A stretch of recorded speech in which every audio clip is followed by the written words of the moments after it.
My name is Elena Whitmore, and I was 32 years old the day my mother-in-law stood in my living room and accused me of committing the kind of betrayal that destroys families. She didn't knock. She didn't call ahead. She burst through the front door like a storm that had already decided who it would destroy. "You think I wouldn't find out?" she screamed, her manicured fingers clutching a stack of papers so tightly they trembled.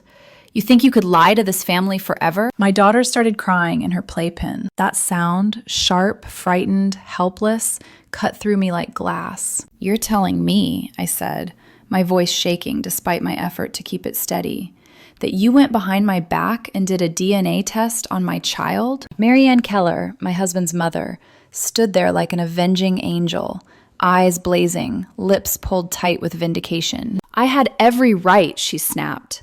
"And now I have proof." She shoved the papers toward me. The numbers blurred at first. Percentages, medical jargon, charts I hadn't asked to see and never consented to. Then I saw it, 23%. She jabbed her finger at the number, her voice rising into a shriek that made my daughter sob harder. "Only 23% shared DNA with my granddaughter. You've been lying to us all along. This baby isn't my son's." For a moment, the room tilted. My knees weakened. "This is impossible," I whispered. "There has to be a mistake." "The only mistake," Marianne screamed, "was my son marrying a woman who could cheat and pass off another man's child as family." I scooped my daughter up, pressing her against my chest, her tiny hands clutching my sweater, like I was the only solid thing left in the world. "Don't touch her," I said when Marianne lunged forward. "She's not even really family," Marianne spat. That was it. "Get out," I said, my voice low and deadly. "Get out of my house. Now." "I'm calling everyone," she shouted as she backed toward the door. "The whole family will know what you are." Then she was gone, and my life, as I knew it, shattered in the silence she left behind. Before I tell you how she destroyed her own life with one catastrophic misunderstanding, you need to understand how we got here. You know how people say when you marry someone, you marry their family too? No one warned me I'd be marrying into a soap opera written by someone who thought boundaries were optional. I met my husband, Daniel Keller, 4 years earlier at a marketing conference in Austin. He was presenting on digital branding strategies. I was there representing my firm's latest campaign. We collided in the hallway during lunch. Barbecue sauce, my white dress, his panic. "Oh my God, I'm so sorry," he'd said, frantically blotting at my clothes with napkins. I laughed, even though I wanted to cry. This dress was begging for an excuse to see a dry cleaner. We skipped every afternoon session. 4 hours of conversation. Same humor, same ambition.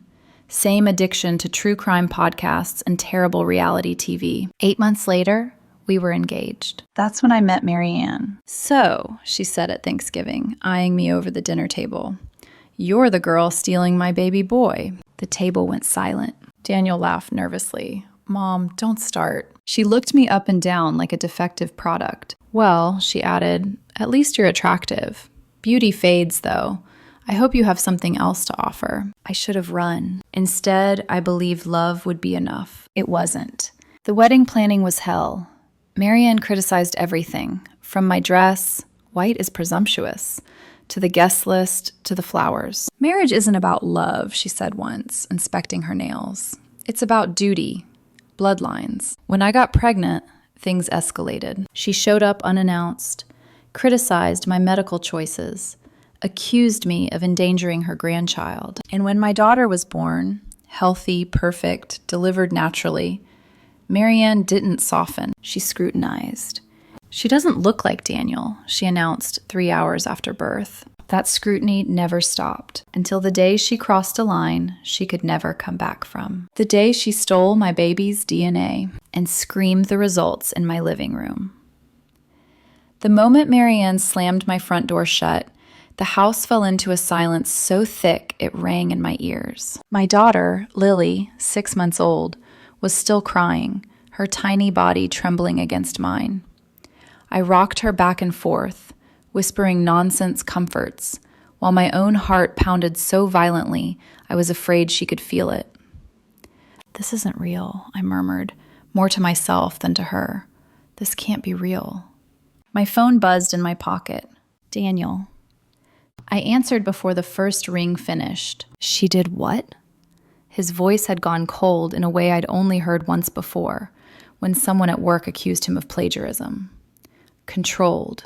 Dangerous. She says Lily isn't yours, I said, the words tasting foreign and obscene. She says the DNA test shows only 23%. There was a pause. A sharp inhale. I'm leaving work right now, he said. I'll be home in 20 minutes. We're going to figure this out. When the call ended, the panic came crashing in. I replayed every second of my life like a deranged film editor. Every interaction, every memory, as if reality itself might betray me. It didn't make sense. Daniel was the only man I had ever been with. I knew that. Yet Marianne's certainty, her absolute conviction, had lodged itself like a splinter in my chest. I needed logic. I needed science. I needed someone who wasn't emotionally involved. So I called my sister. Rachel picked up on the second ring. She was a pediatric nurse, the kind of person who corrected medical dramas out loud and explained complex concepts with infuriating calm. Rachel, I said, my voice cracking, I need you to listen very carefully. I explained everything, the vaccine appointment, the cheek swab, the accusation, the number. When I finished, there was silence. Then papers rustled on her end. 23%? She repeated slowly. Yes. Did the test say paternity test? She asked. I don't know. It just said relationship DNA test. Another pause. Then she laughed. Not a nervous laugh. Not an uncomfortable one. A full, disbelieving laugh. Oh my God, she said. Elena, oh my God. What? I demanded, my chest tightening. What is it? Did Marianne test Lily against Daniel's DNA? Rachel asked. Or against her own? My brain stalled. I don't know. Rachel exhaled sharply. She tested herself, she said. I would bet my nursing license on it. I sank onto the couch. What does that mean? Grandparents share about 25% DNA with their grandchildren, Rachel said. That's basic genetics. If the result says 23%, that's completely normal. The room swam. I'm saying, Rachel said gently, that your daughter is absolutely Daniel's child. Marianne didn't catch you cheating. She proved she's his mother. The relief hit me like a physical force. I sobbed.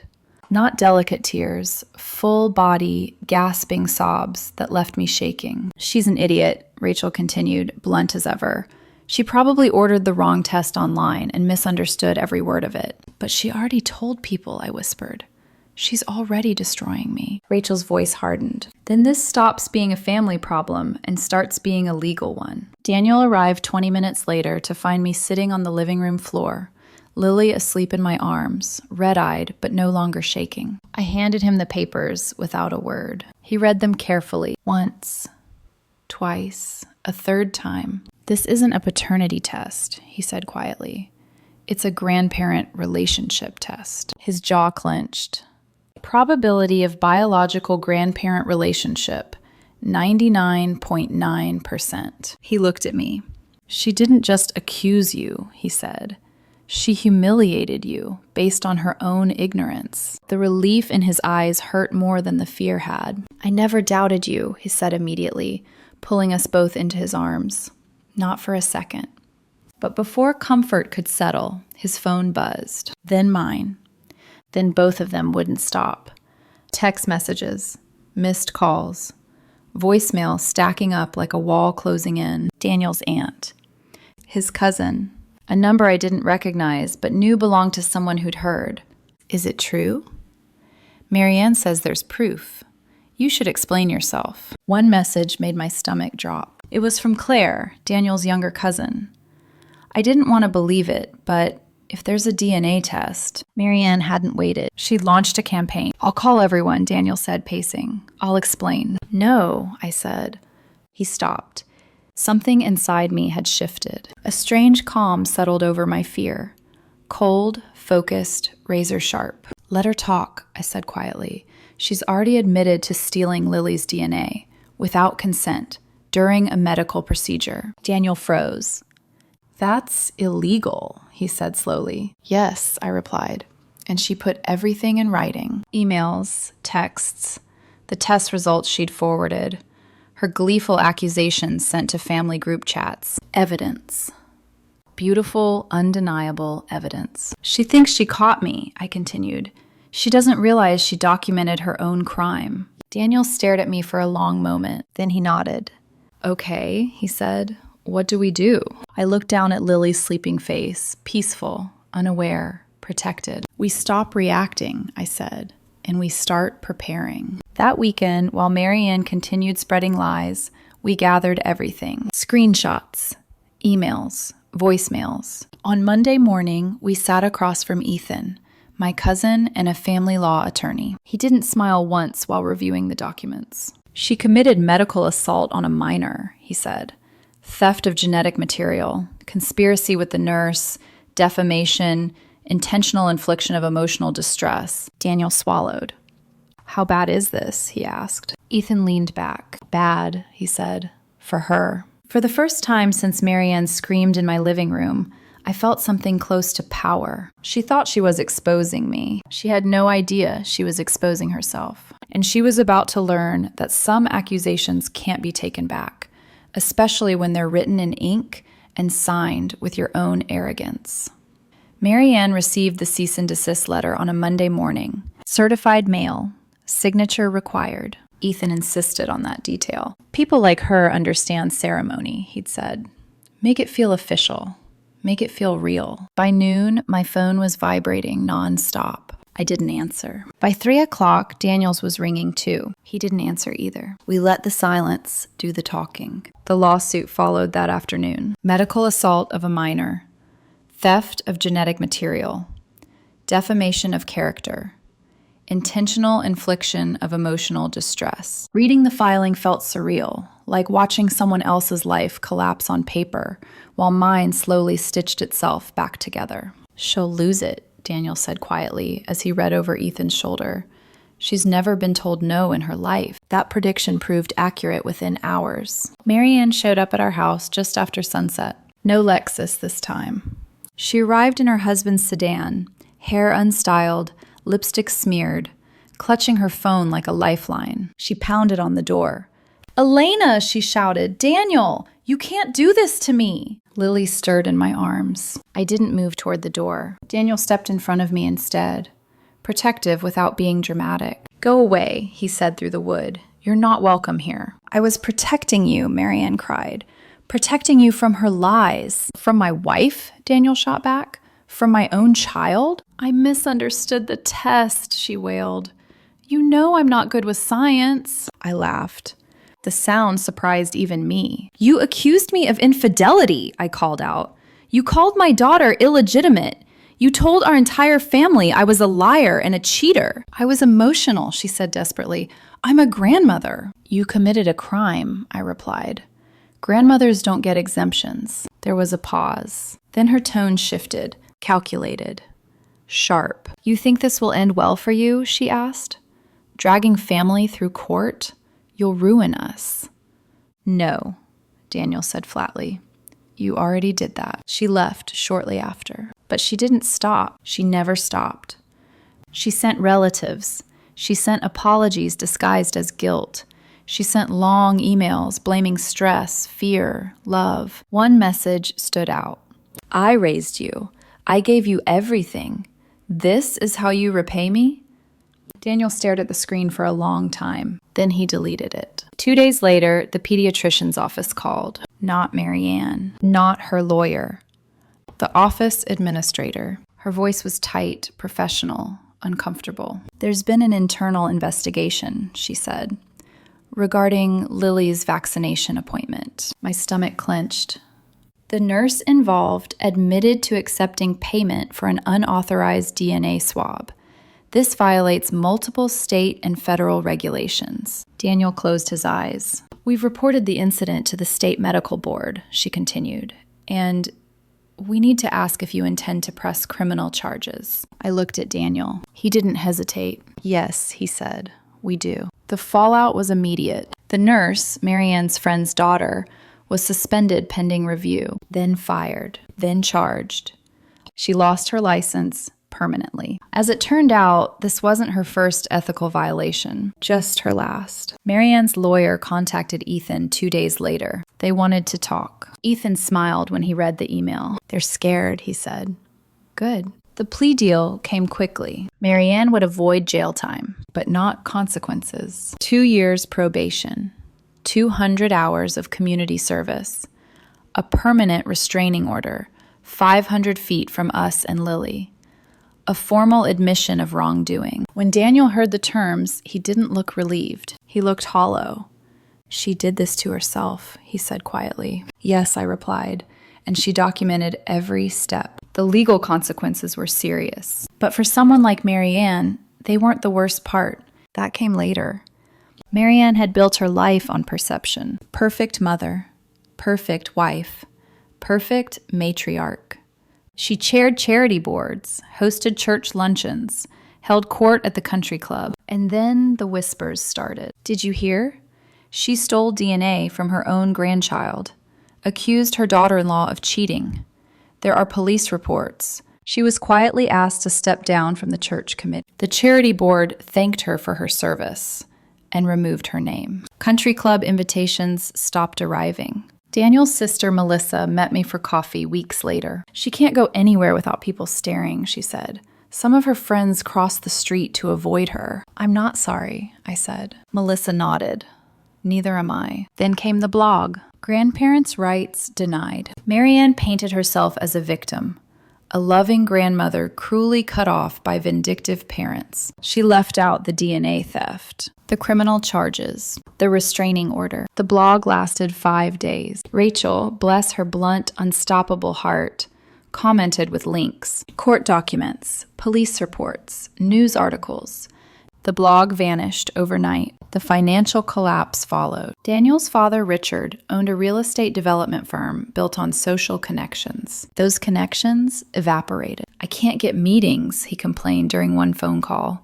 30 years of relationships, gone. 6 months after the DNA incident, Richard filed for divorce, citing irreconcilable differences. The truth was simpler. He was done being married to someone who set fire to everything around her. The divorce was brutal. Marianne fought viciously. But judges don't favor grandmothers who commit medical fraud on infants. She got the minimum. The house sold to split equity.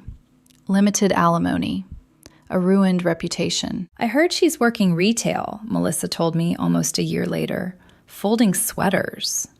I imagined it and felt nothing but quiet justice. The real victory came on Lily's 2nd birthday. Our backyard was full of laughter. No tension, no eggshells, no sharp comments disguised as concern, just peace. Melissa leaned toward me during cake cutting. "This is the first family gathering in years where everyone seems happy." She was right. Removing Marianne hadn't destroyed the family. It had saved it. As Lily smashed frosting into her hair, surrounded by people who loved her unconditionally, I knew we'd done the right thing. Some bridges aren't meant to be rebuilt. Some are meant to stay ashes. And sometimes protecting your child means burning the lie that family means blood alone. Marianne always believed consequences were for other people. For years, she'd operated under the assumption that reputation was armor, that if you looked respectable enough, hosted the right luncheons, sat on the right boards, and donated to the right causes, the world would bend around your mistakes. What she never understood was that reputation doesn't disappear all at once. It fractures. Quiet. The first crack came when she was encouraged to resign from the church auxiliary committee. No announcement, no explanation. Just a polite email thanking her for her years of service and wishing her well in future endeavors. She forwarded it to Daniel with a furious message. "After everything I've done for that church." Daniel didn't reply. The charity board followed a week later. Then the country club. Marianne had been a fixture there, her table reserved, her name known, her presence expected. But suddenly, the invitations stopped coming. Weekly luncheons proceeded without her. Events she once chaired happened with new leadership. She tried to attend anyway. Melissa told me what happened. "She walked in like nothing had changed," Melissa said, stirring her coffee. And the room just froze.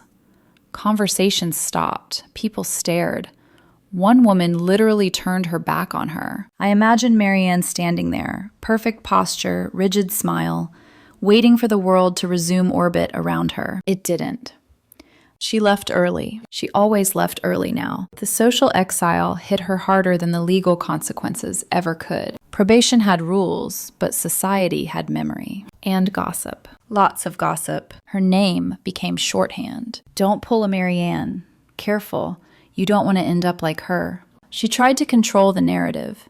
That's when she started the blog. Grandparents' rights denied. She framed herself as a loving grandmother, wrongfully cut off by a manipulative daughter-in-law and a weak son. She omitted the stolen DNA, the nurse, the charges.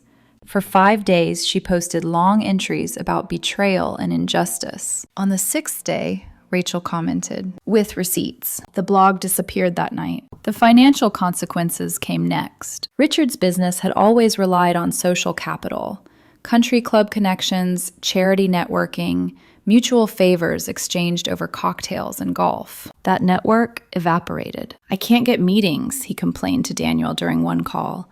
30 years of work, gone. Daniel listened quietly. This didn't happen overnight, he said finally.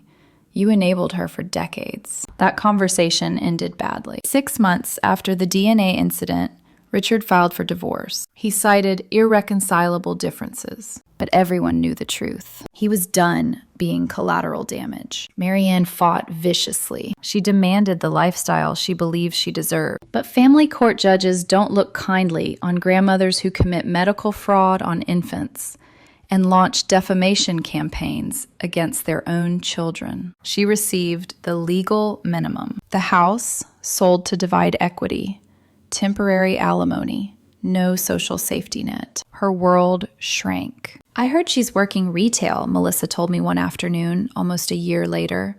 I didn't ask where. She folds sweaters, she added, at a department store near the highway. I pictured Marianne, once immaculate, commanding, standing under fluorescent lights, asking strangers if they needed help finding a size. It wasn't schadenfreude.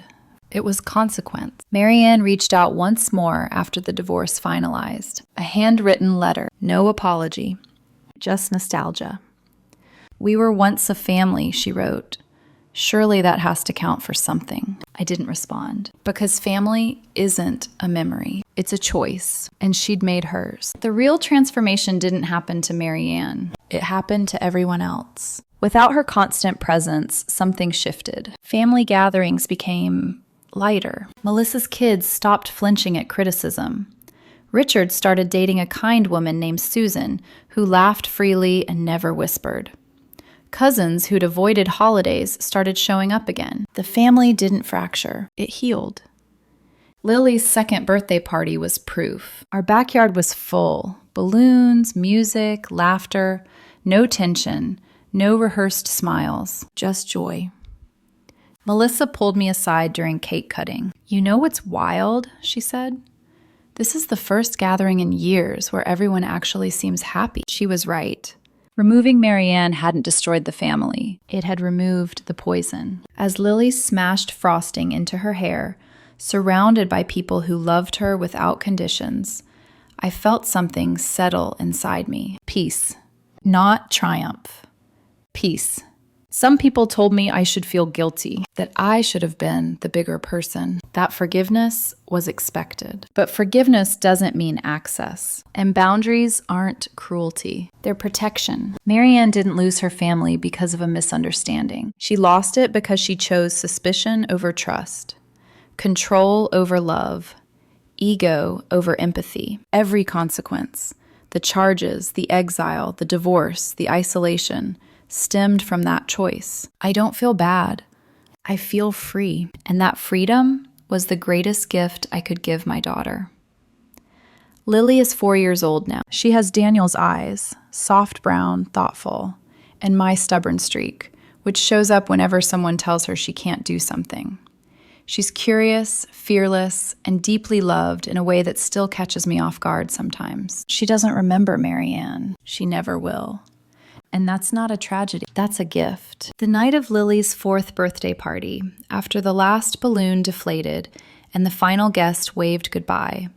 I stood in our backyard and let the quiet settle around me. The kind of quiet that isn't heavy, the kind that feels earned. Daniel came up behind me, slipping his arms around my waist. "You okay?" he asked. I nodded, just thinking about how different things used to feel before every family gathering felt like a test I was doomed to fail.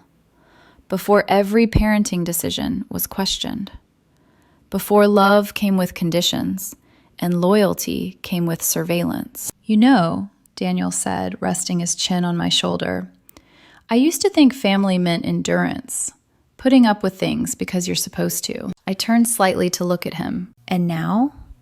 "Now I think family means safety," he said.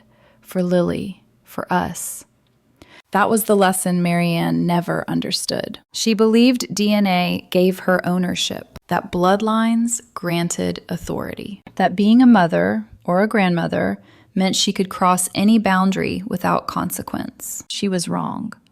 Family isn't about percentages on a piece of paper. It's not about genetics or shared last names or who gave birth to whom. It's about trust, respect, protection. It's about showing up without trying to control the narrative, about loving without interrogating, about caring without violating. Marianne failed every test that actually mattered. And unlike her misread DNA report, those results were accurate, final, and irreversible. I heard through distant relatives that she'd moved. A small apartment 2 towns over. No familiar faces, no social circles that remembered her former status. Her social media accounts, once carefully curated with smiling family photos and charitable accomplishments, went dark. No farewell post, no explanation, just silence. Some people might think that's sad. I don't.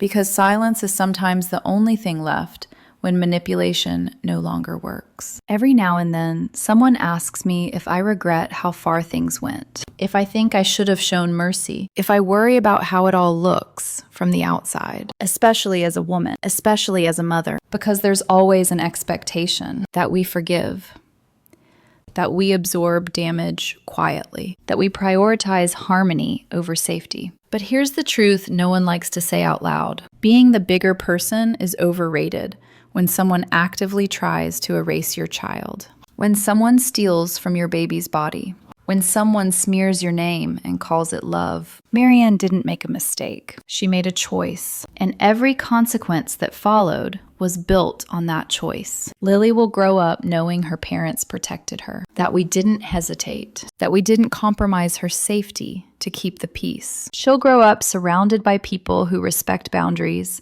and understand that love doesn't require proof or permission. She'll never know the grandmother who called her illegitimate before she could walk. And that's not cruelty. That's care. The irony still isn't lost on me. In trying to prove Lily wasn't family, Marianne proved that she herself never understood what family actually meant. She obsessed over DNA percentages and bloodlines and lost everything that truly mattered. Some bridges aren't meant to be rebuilt. Some are meant to burn all the way down so the people standing on the other side can finally breathe. Marianne taught me that lesson in the most painful way possible. She tried to destroy my life. Instead, she clarified. And for that clarity, for that freedom, I am endlessly grateful. Because family isn't about who shares your DNA. It's about who earns your trust and who deserves a place in your child's world.